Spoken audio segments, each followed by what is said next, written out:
Salutare lume, sunt Cosmin și astăzi o să vă arăt cum să vă băgați bani pe Euro Truck Simulator 2. Noi vom intra pe Google, vom ieși din aceste lucruri și scriem descarcă engine. Nu contează versiunea, eu am 6.4.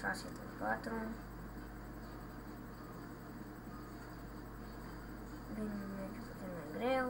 Și descărcați Jet Engine 6.4 Free Download. Nu o să mai bag în, nu o să pun link-ul în descriere, nu o să mai pun. Ok. Îl descărcați, intrați pe el, cred că știți. Aici, download. Ok. Acum, noi cred că aveți Euro Truck Simulator 2. Aici, eu l-am intrat. Și după ce dumneavoastră l-ați descărcat Chat Engine-ul, trebuie să intrați pe Euro Truck Simulator 2, adică să fiți intrați, dar nu cred că veți avea imaginea cu jocul, fiindcă nu fac pentru joc. Bine, ieșiți din joc, deschideți Chat Engine-ul, intrați pe computerul acela și dați pe Euro Truck Simulator 2, adică scrie așa. Bun, avem valori.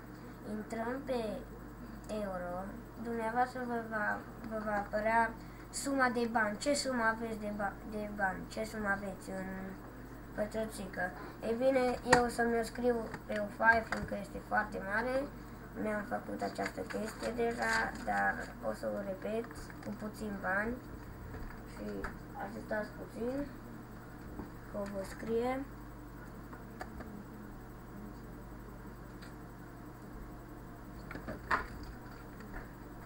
Deci a mea este foarte mare. Așa.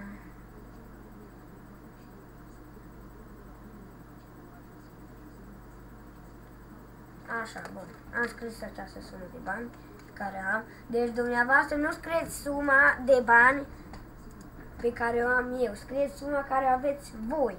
Deci de câte ori m-am uitat, nimeni n-a spus această chestie. 2, 1, 6, 2, 8, 4, 6, 2, 8. Bun, dăm hit scan, vedeți aici, și vă va apărea o sumă de bani, adică bani, vă va apărea niște numere aici.